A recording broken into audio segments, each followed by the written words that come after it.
राजस्थान के लिए शुक्रवार का दिन काला दिन साबित हुआ। जयपुर में शुक्रवार की सुबह मौत का तांडव देखने को मिला। जयपुर के भांकरोटा इलाके में शुक्रवार सुबह हुए हादसे ने सबको हिलाकर रख दिया। ताजा मिली जानकारी के अनुसार प्रशासन ने 7 लोगों के मरने की पुष्टि की है। जब हादसा हुआ उस समय दूर तक आग ही आग दिखाई दे रही थी। मुख्यमंत्री भजनलाल शर्मा ने हादसे के संबंध एक्स पर लिखा है कि जयपुर में राष्ट्रीय राजमार्ग पर गैस टैंकर में आग लगने की घटना में नागरिकों के हताहत होने का दुखद समाचार सुनकर मन अत्यंत व्यथित है।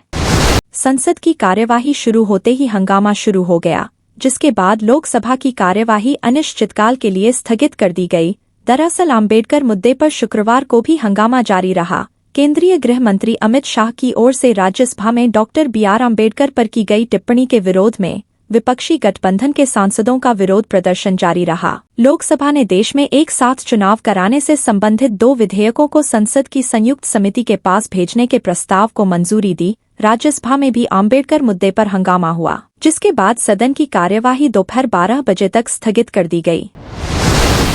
राम मंदिर में नए पुजारियों की ड्यूटी लगा दी गई है। पुजारियों के लिए कई कठिन नियम भी बनाए गए हैं। इसी क्रम में पुजारियों के लिए राम मंदिर में स्मार्टफोन के इस्तेमाल पर भी रोक लगा दी गई है। जल्द ही पुजारियों के लिए ड्रेस कोड लागू करने की तैयारी है। राम मंदिर में अभी 14 पुजारी ड्यूटी दे रहे हैं। राम मंदिर समेत कुबेर टीला व हनुमान मंदिर में पूजन के लिए पुजारियों को 7-7 के 2 ग्रुप में बांटा गया है। 2 अलग-अलग पालियों में इनकी ड्यूटी भी लगाई जा रही है।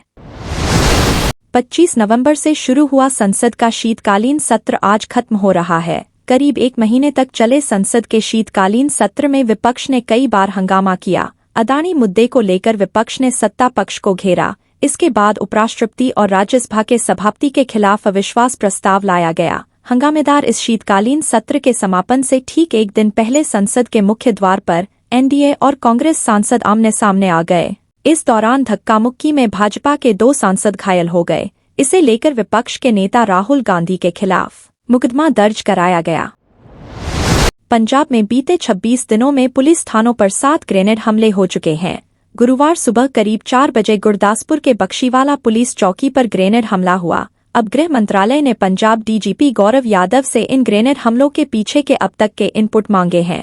पंजाब पुलिस के एक वरिष्ठ अधिकारी ने बताया कि नेशनल इन्वेस्टिगेशन एजेंसी (NIA) ने पुलिस को खालिस्तानी आतंकी संगठनों द्वारा बड़े हमले को लेकर आशंका जताई है।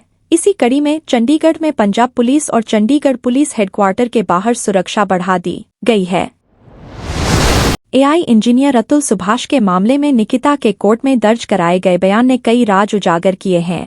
निकिता ने भरण पोषण के मामले में परिवार न्यायालय में चल रहे मुकदमे में बयान दर्ज कराया है कि अतुल उसे बच्चे के नाम पर कुछ खर्च हर महीने उसके बैंक खाते में भेजता था। बैंक खाता लखनऊ में है। इसमें पता केयर ऑफ RJ सिद्दीकी के नाम से दर्ज है। इस बयान पर सवाल उठ रहे हैं कि आखिर निकिता से इस व्यक्ति कैसे संबंधित है। वहीं निकिता ने बयान में यह भी कहा था कि उसकी शादी दबाव में हुई थी।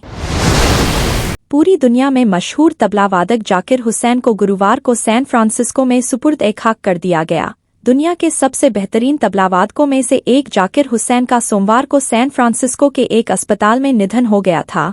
वे फेफड़ों की बीमारी इडियोपैथिक पल्मोनरी फाइब्रोसिस से उत्पन्न जटिलताओं से परेशान थे। जाकिर हुसैन ने अपने करियर में 5 ग्रैमी पुरस्कार जीते, जिनमें से 3 इस साल की शुरुआत में 66वें ग्रैमी पुरस्कार में मिले थे। भारत के सबसे प्रसिद्ध शास्त्रीय संगीतकारों में से एक हुसैन को 1988 में पद्मश्री, 2002 में पद्म भूषण और 2023 में पद्म विभूषण से सम्मानित किया गया।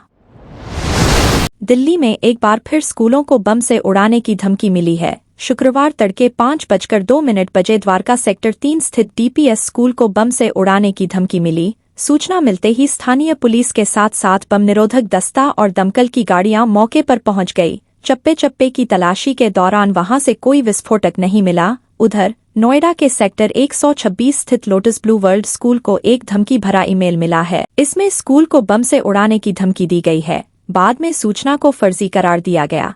इससे पहले भी समय पर अलग अलग स्कूलों को बम से उड़ाने की धमकियां मिलती रही हैं। लोकसभा ने देश में एक साथ चुनाव कराने से संबंधित 2 विधेयकों को संसद की संयुक्त समिति के पास भेजने के प्रस्ताव को मंजूरी दे दी। इससे पहले सदन में केंद्रीय मंत्री अर्जुन राम मेघवाल की ओर से शुक्रवार को दोनों विधेयकों को एक संयुक्त समिति के पास भेजने का प्रस्ताव किया गया, जिसे स्वीकार कर लिया गया। समिति में लोकसभा के 27 और राज्यसभा के 12 सदस्य शामिल होंगे। इस बीच बताया जा रहा है कि भाजपा सांसद भर्तृहरि महताब को देश में एक साथ चुनाव कराने की संभावनाओं पर विचार के लिए गठित जेपीसी का अध्यक्ष बनाया जा सकता है। एमपीपीएससी अभ्यर्थियों का प्रदर्शन तीसरे दिन भी जारी है। 18 दिसंबर बुधवार को शुरू हुआ आंदोलन अब प्रदेश स्तर पर बढ़ने लगा है। इंदौर के आसपास के छात्र भी आंदोलन में शामिल होने के लिए आने लगे हैं। बुधवार सुबह 10 बजे डीडी पार्क से नेशनल एजुकेटेड यूथ यूनियन के बैनर तले अभ्यर्थियों ने एमपीपीएससी न्याय यात्रा निकाली थी। हजारों अभ्यर्थी इसमें शामिल हुए थे। गुरुवार रात भी छात्र मध्य प्रदेश लोक सेवा आयोग के दफ्तर के बाहर कड़ाके की ठंड में बैठे रहे। इससे पहले गुरुवार को दिन में पुलिस प्रदर्शनकारियों का माइक और स्पीकर भी छीन कर ले गई थी।